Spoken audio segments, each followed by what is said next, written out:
Assalamu alaikum wa rahmatullah, marhaban bikum fi hada al-vidéo. Dans cette vidéo-là, on va voir comment conditionner un signal d'un capteur. Ce cours est destiné aux élèves de Sciences Maths B, 2e STM et 2e STE. Il est destiné aussi aux étudiants BTS et EST. Il est destiné aussi aux stagiaires de l'offre de PT, filière ISA, TEMI, A2I. On sait déjà que le premier élément de la chaîne d'information, c'est le capteur. Donc le rôle du capteur, ou bien la fonction du capteur, il va capter une grandeur physique. Ce grandeur physique, il peut être soit la température, pression, ou bien la position d'un objet en mouvement, et il va convertir cette grandeur physique en une information sous forme d'un signal électrique. Donc ce signal électrique, il est destiné à être traité par une unité de traitement. Le signal reçu le signal généré par le capteur, il doit subir certaines modifications avant d'être reçu par l'unité de traitement. Donc on va voir quelles sont ces modifications-là. Premièrement, le signal généré par le capteur est là, sous forme-là. Donc comme vous voyez, ce n'est pas un signal net. Ce signal, il contient d'autres signaux. Ces signaux-là ne sont pas désirables, on l'appelle des signaux parasites. Donc on doit filtrer les signaux indésirables ou bien parasites, et on va obtenir à la sortie du filtre ce signal-là. Donc le signal-là, c'est un signal net, il ne contient pas de signaux parasites. Donc l'élément qui va faire cette opération-là, on l'appelle un filtre. Deuxièmement, le signal généré par le capteur, c'est un signal de faible amplitude. Donc on doit amplifier le signal pour avoir à la sortie le signal qui a la même forme, mais l'amplitude elle est augmentée. Donc on va utiliser ici un amplificateur. Troisièmement, si on a un capteur analogique, il va générer un signal analogique. Et on sait déjà que l'unité de traitement fonctionne avec un signal numérique. Donc on doit convertir le signal pour être de l'analogique vers le numérique. Donc on aura besoin d'un convertisseur. Donc ces trois blocs, filtre, amplificateur, convertisseur, ils vont conditionner le signal pour être compatible avec l'unité de traitement. Donc on l'appelle un groupe conditionneur ou bien un conditionneur. Maintenant on va voir en détail les filtres, les amplificateurs et les convertisseurs. Le premier élément du groupe conditionneur, c'est un filtre. Donc le rôle du filtre ou bien la fonction, il va filtrer ou bien affaiblir les signaux parasites. Donc éliminer ou affaiblir les signaux parasites. Donc qu'est-ce qu'on a à l'entrée? On a un signal qui contient des parasites avec signaux parasites. Voilà sa forme. Et à la sortie, on va obtenir un signal sans parasites. Donc voilà sa forme. Donc pour la réalisation d'un filtre, on a besoin d'un circuit à base des composants passifs comme les résistances ou bien les capacités. Donc ici on va utiliser un filtre, un exemple, c'est un circuit RC. Donc le signal qui a de la parasite, qui contient des signaux parasites, c'est le signal d'entrée VE. Et le signal qui est filtré, qui ne contient pas des signaux parasites, c'est le signal ou bien la tension aux bornes de capacité. Donc maintenant on va voir la tension de sortie en fonction de la tension d'entrée. Donc ici on va utiliser le diviseur de la tension. Donc la tension aux bornes de la capacité VS est égal ZC, ça veut dire l'impédance de la capacité du condensateur divisé par ZC sur R fois VE. Donc c'est le diviseur de la tension. Donc on sait déjà que ZC, l'impédance d'une capacité, c'est 1 sur JC oméga. G c'est le nombre imaginaire. On va utiliser ici les nombres complexes. Donc on va remplacer ZC par sa valeur, la première formule. Donc 1 sur GC oméga sur 1 sur GC oméga plus R. On va simplifier. On va obtenir 1 sur 1 plus GRC oméga. Donc on va remplacer 1 sur RC oméga par oméga 0. Donc voilà, il y a la VS en fonction sur VE, ça veut dire la fonction de transfert du filtre est égale 1 sur 1 plus G oméga sur oméga 0. Oméga 0 c'est 1 sur racine de RC. Maintenant on va tracer VS sur VE sur une courbe. Donc on va prendre deux valeurs. Pour oméga est égal à 0, oméga c'est le variable. Pour oméga est égal à 0, donc ici 0 sur de la valeur, donc il va rester 1. Donc VS sur VE est égal à 1. Deuxième valeur, on va prendre oméga est égal à l'infini. Donc lorsqu'on va remplacer ici oméga par l'infini, c'est 1 sur l'infini, c'est 0. Donc VS sur VE est égal à 0. Maintenant on va tracer, donc voilà oméga, voilà VS sur VE en fonction de oméga. Donc pour la première valeur, oméga est égal à 0, voilà oméga est égal à 0, VS sur VE est égal à 1. Donc c'est le premier point. La deuxième point c'est l'infini. Donc l'infini, ça veut dire VS sur VE est égal à 0. Donc la deuxième point c'est celle-là. Donc après on va tracer la courbe. La courbe elle a une forme exponentielle. Donc la voilà. Donc comme vous voyez ici, à cette partie-là, la courbe elle a une valeur, l'amplitude elle est maximale, mais à certaines fréquences, elle va diminuer. Donc cette fréquence-là, on l'appelle la fréquence de coupure, à partir de laquelle l'amplitude va diminuer. Donc oméga 0, c'est la fréquence de coupure ou bien la pulsation de coupure. On a une relation entre la pulsation et la fréquence. La pulsation est égale de P fois F, la fréquence. Donc comme vous voyez ici, la fréquence, ici, l'amplitude va diminuer à partir de la fréquence oméga 0.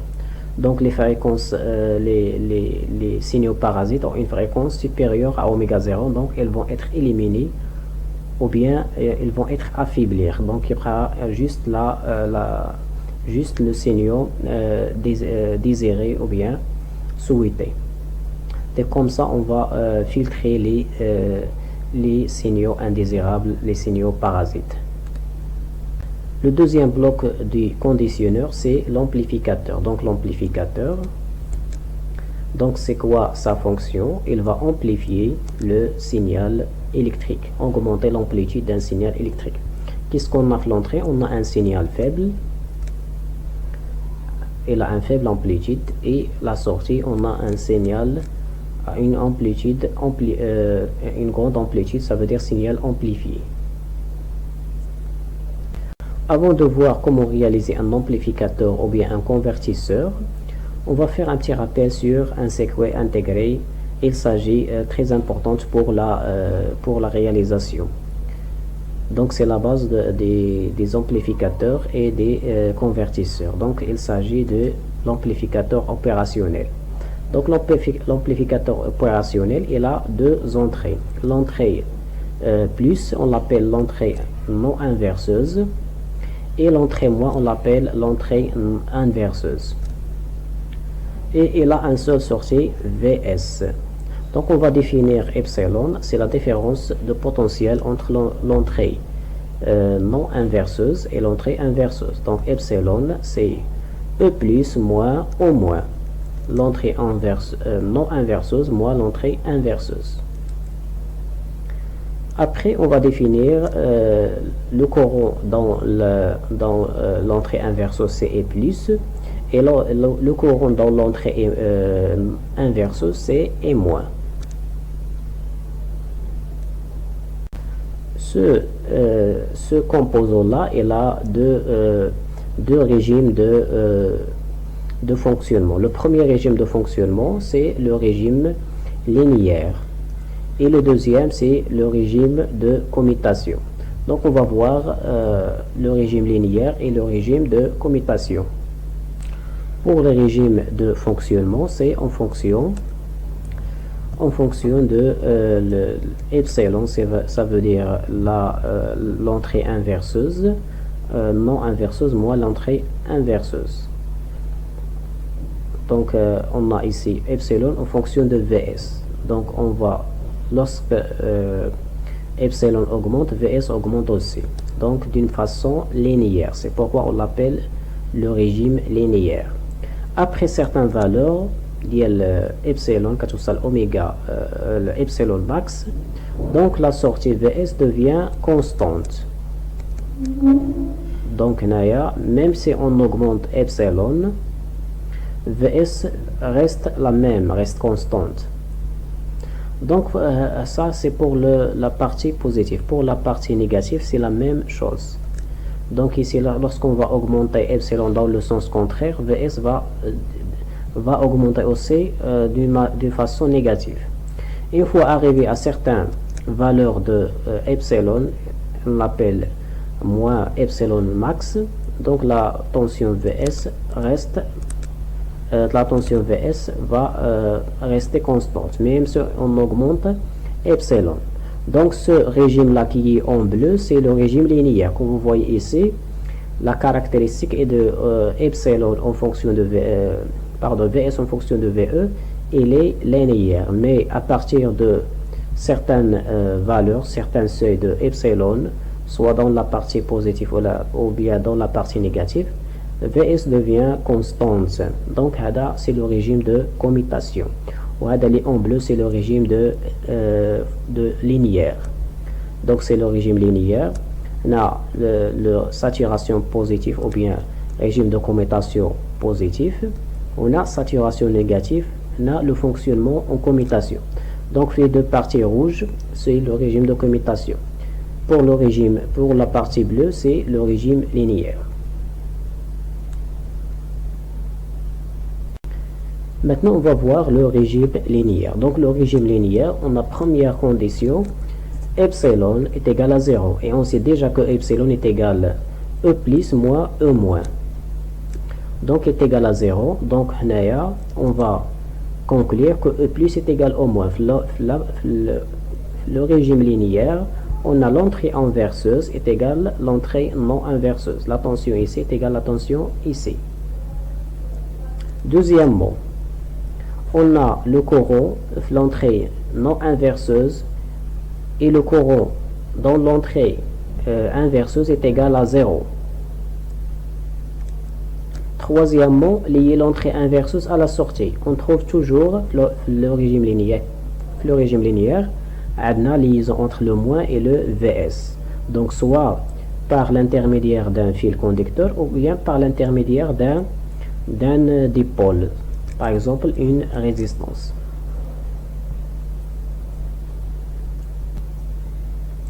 Pour le régime de commutation, on a E plus et O moins de tension. Donc, si E plus est supérieur à O moins, on donne ici une tension supérieure à O moins. Donc, Vs ici est égal à quoi? À 5 volts.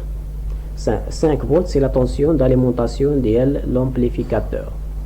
Donc, Vs est égal à 5 volts. En binaire, Vs est égal à 1. Donc, si E plus inférieur à O moins, donc Vs est égal à 0 volts. Donc, 0 volts en binaire, c'est 0. Donc, il va fonctionner comme un comparateur. Il est 15 E plus supérieur à O moins, Vs est égal à 1. Si E plus inférieur à O moins, Vs est égal à 0. Donc, ça, c'est le régime de commutation. Après avoir rappelé le composant de base des amplificateurs et des convertisseurs. Il s'agit d'amplificateurs opérationnels. Maintenant, on va voir comment réaliser un amplificateur à base de l'amplificateur opérationnel. Donc ici, on a l'entrée non inverse, c'est VE, c'est la tension à amplifier, il y a la tension qu'on va amplifier, et on va obtenir ici VS, la tension qui va être le résultat de l'amplification. Donc ici, on va mettre deux résistances, et ici, c'est la masse, c'est 0 volts. Donc on doit calculer ou bien donner la formule du potentiel à ce point-là. Donc on va utiliser le diviseur de tension. Donc le diviseur, ça veut dire le diviseur de tension au borne de R1. Donc R1, donc on va obtenir ici au moins, voilà la tension au moins, est égal R1 fois VS divisé par R1 plus R2. Donc c'est la formule de la diviseur de tension. Donc le potentiel à ce point-là, c'est au moins est égal R1 divisé par R1 plus R2 fois VS. Et on a VE, E plus à quoi est égal VE. E plus est égal à VE. Donc on sait déjà que le régime linéaire E plus est égal à O moins, ou bien O moins est égal à O plus. Donc cette partie-là est égale à cette partie-là. Donc VE est égal R1 divisé par R1 plus R2 fois VS. Donc VS à quoi est égal? C'est R2 divisé par R1 plus 1 fois VE. Donc comme vous voyez ici, VS est égal à VE fois le facteur. Donc avec le facteur ou le facteur d'amplification. Donc 1 plus le facteur. Donc on va choisir R1 et R2 en fonction de l'amplification qu'on souhaite. Donc ça, comme ça, on a amplifié le signal VE, on a multiplié fois le facteur pour obtenir VS. VS est égal le facteur d'amplification fois VE. Le troisième convertisseur, le troisième bloc de conditionneur, c'est le convertisseur. Donc on va commencer par un convertisseur analogique numérique, et on a aussi un convertisseur dans le sens inverse, ça veut dire numérique analogique.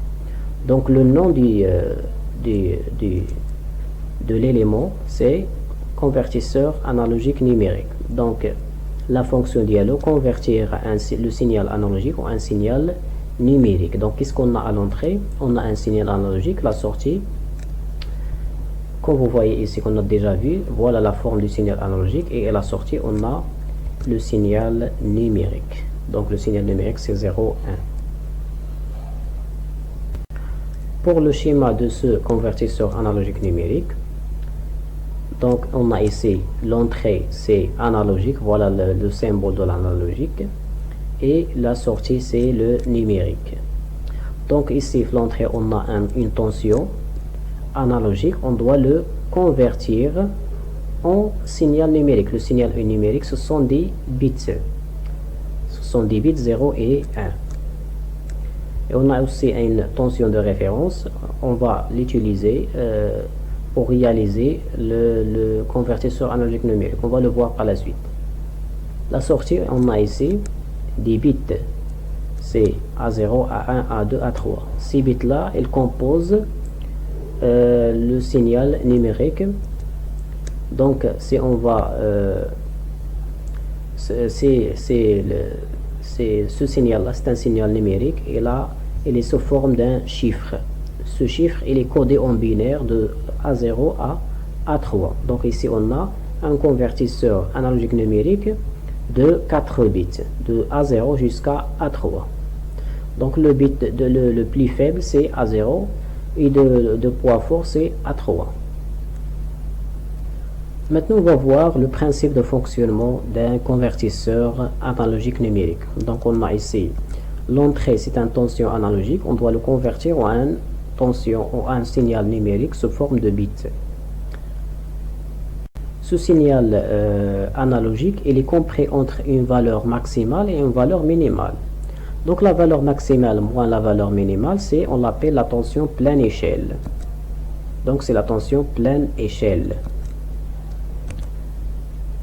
On va définir un paramètre qu'on appelle le quantum, ou bien la résolution, est égal à la tension point échelle divisé par 2 à la puissance n. Donc n, c'est le nombre de chiffres du convertisseur analogique numérique. Donc par exemple, si on a le nombre de convertisseurs analogiques numériques est égal à 3, donc Q est égal VPE, c'est la tension pleine échelle, divisé par 8. 2 à la puissance 3, c'est 8. Donc on va diviser la tension pleine échelle en 8 segments. Donc ça c'est le quantum, ça veut dire on va quantifier le signal en parties. On va le diviser en parties qu'on appelle le quantum. Donc la première partie, la deuxième, troisième, quatrième, cinquième, sixième, septième et le huitième. Donc on a divisé la tension pleine échelle en 8 parties. C'est le quantum. Donc on a ici 3 bits. Donc le nombre à côté c'est 8 de 0, 0, 0 jusqu'à 1, 1, 1. Donc on va diviser l'axe en 8 éléments. Donc 0, 0, 0, 0, 1, 0, 1, 0, 0, 1, 1, 1, 0, 0, 1, 0, 1, 1, 1, 0 et finalement 1, 1, 1. Donc combien on a de nombres de 0, 0, 0 jusqu'à 1, 1, c'est 8 valeurs.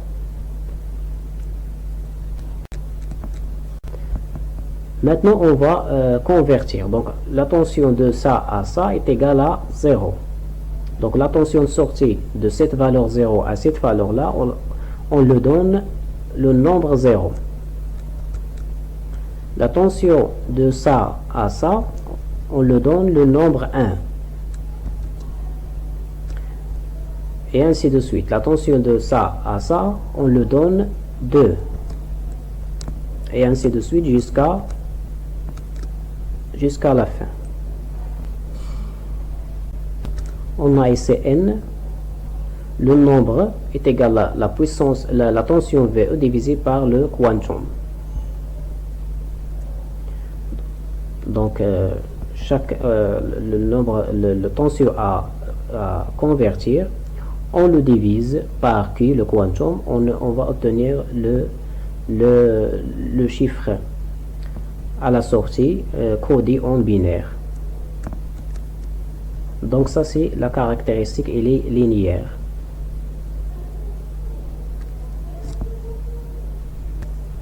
Ça, c'est le principe de fonctionnement d'un convertisseur analogique numérique. Maintenant, on va voir comment réaliser le convertisseur analogique numérique par un circuit électronique. Donc, voilà.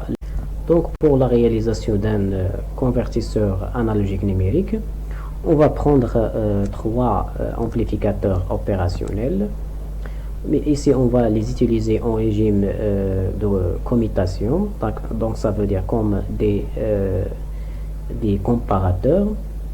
Dans l'entrée non inverseuse, on va mettre la tension à convertir, c'est VE. Et là, dans l'entrée non inverseuse, on va mettre une tension de 5 volts par l'intermédiaire de 3 résistances. Donc voilà les 3 résistances. Ici la masse, première résistance, ici le point à l'entrée inverseuse, deuxième le point lié à deuxième inverseuse, et troisièmement l'entrée inverseuse, et ici on va mettre une tension de 5 volts. Donc ici, l'entrée inverseuse, la tension, le potentiel ici c'est 5 volts. On n'a pas ici un dipôle entre 5 volts et ce point là, donc c'est 5 volts. Le potentiel ici, on va utiliser le diviseur de tension. Donc ici on a 2 R R plus R, ça veut dire 2R, divisé par 3R, fois 5 volts. Donc on va obtenir ici, fait le point D, c'est 3,3 volts.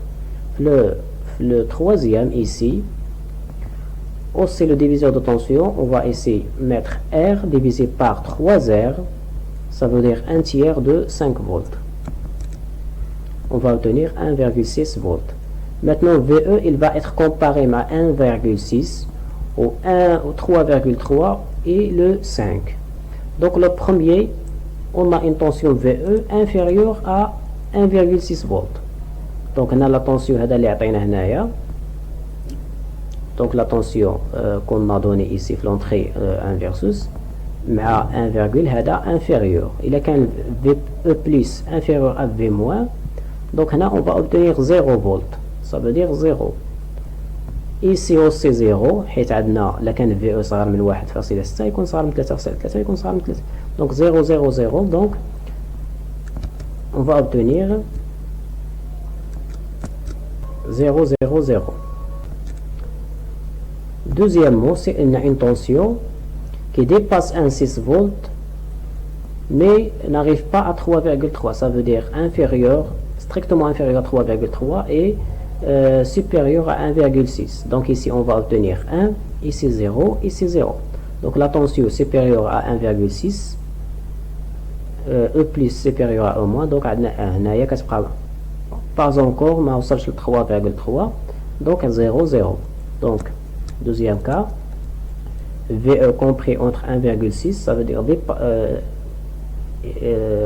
inférieur ou égal, ou là n'est pas encore arrivé à 3,3. Donc on a la tension à 1 0 0. Donc 1 0 0 ou bien 0 0 1. Donc le poids le plus faible est égal à 1. Troisièmement, il arrive à 3,3 mais n'arrive pas à 5 volts. Donc il est strictement inférieur à 5 volts et dépasse 3,3.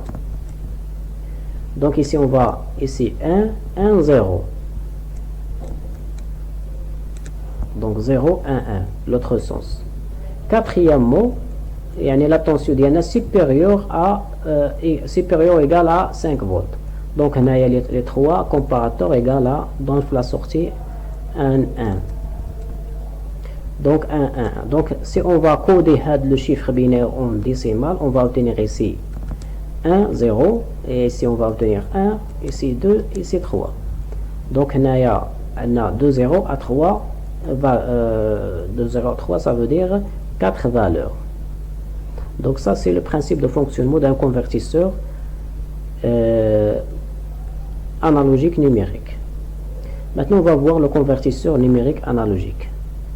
Pour le convertisseur numérique analogique, donc le nom c'est un convertisseur numérique analogique. La fonction c'est convertir un signal numérique ou un signal analogique. L'entrée on a un signal numérique et la sortie un signal analogique.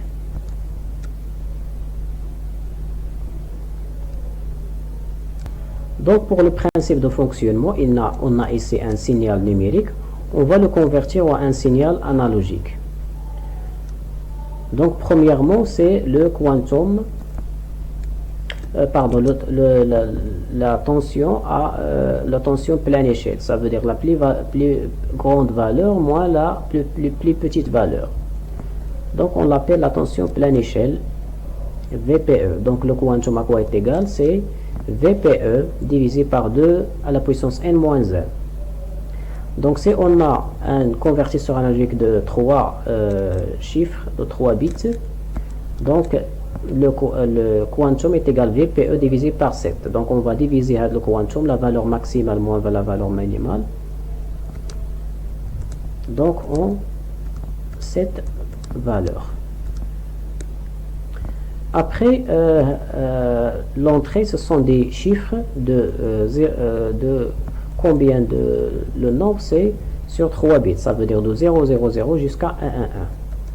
Donc 0, 0, 0, 0, 0, 1, 0, 1, 0, 0, 1, 1, 1, 0, 0, 1, 0, 1, 1, 1, 0 et finalement 1, 1, 1. Maintenant, on va convertir. Donc pour 0, 0, 0, on va pour 0, 0, 0, donc la tension de sortie est égale à 0. Pour 0, 0, 0, 1, la tension de sortie est égale à cette valeur-là. Donc ça veut dire VPE divisé par le quantum. Et ainsi de suite jusqu'à convertir la valeur, la tension analogique en chiffre numérique. Le chiffre numérique en valeur analogique de la tension VS. Donc ici la tension VS à quoi est égale? C'est le quantum fois le chiffre. Donc c'est une caractéristique linéaire. La voilà.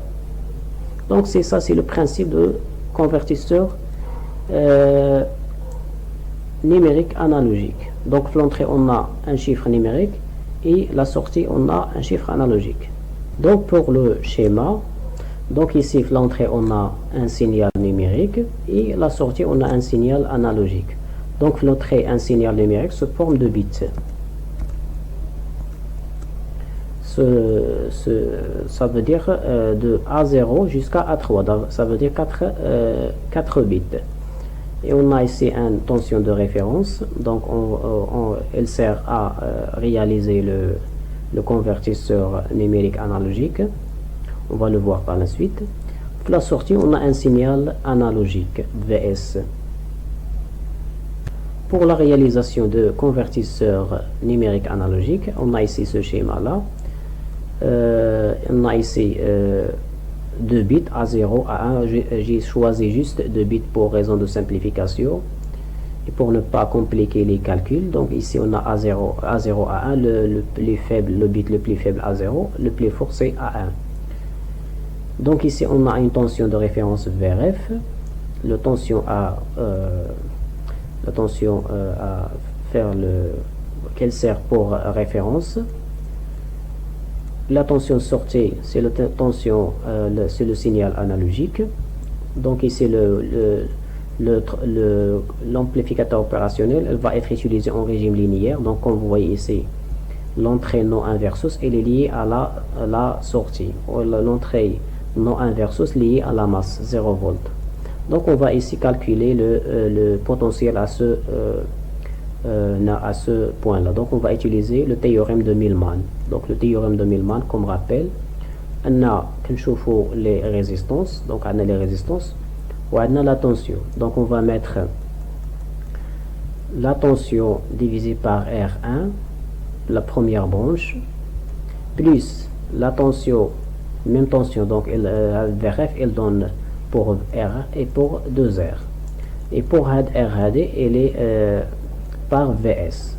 Donc le potentiel ici ou bien ici c'est le même point. Donc VRF divisé par R plus VRF divisé par 2R plus VS divisé par R. Le tout sur 1 sur R, 1 sur 2R et 1 sur R. Ça on l'appelle le théorème de Millman. Donc il y a le potentiel ou le potentiel au moins. Donc voilà.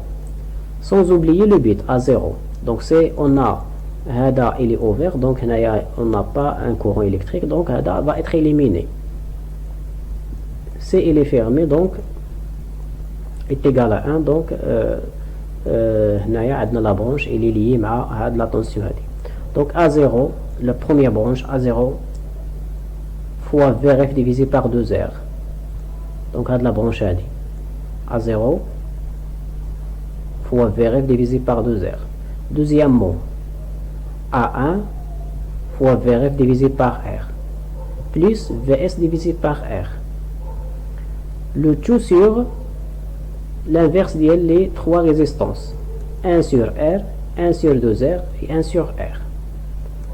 Et E plus à quoi est égal, ici lié à la masse, donc est égal à 0. Donc on a le régime linéaire, donc E plus est égal à au moins. Donc il a quand E plus est égal au moins, donc la grandeur est égale à 0. Ici on va simplifier par R. Après on va prendre VS dans un côté et l'autre dans l'autre côté.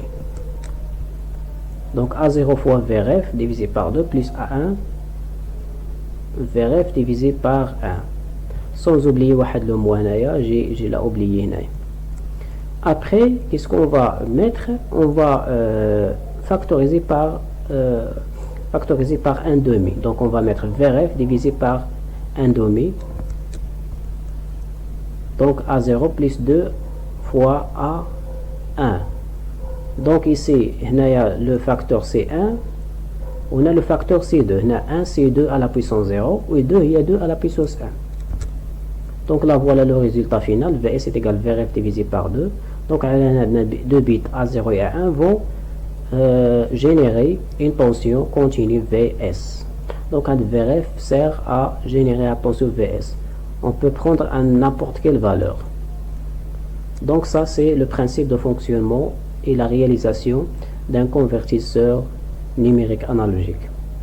Donc comme ça on a terminé notre vidéo et ce cours. Merci pour votre attention et à la prochaine.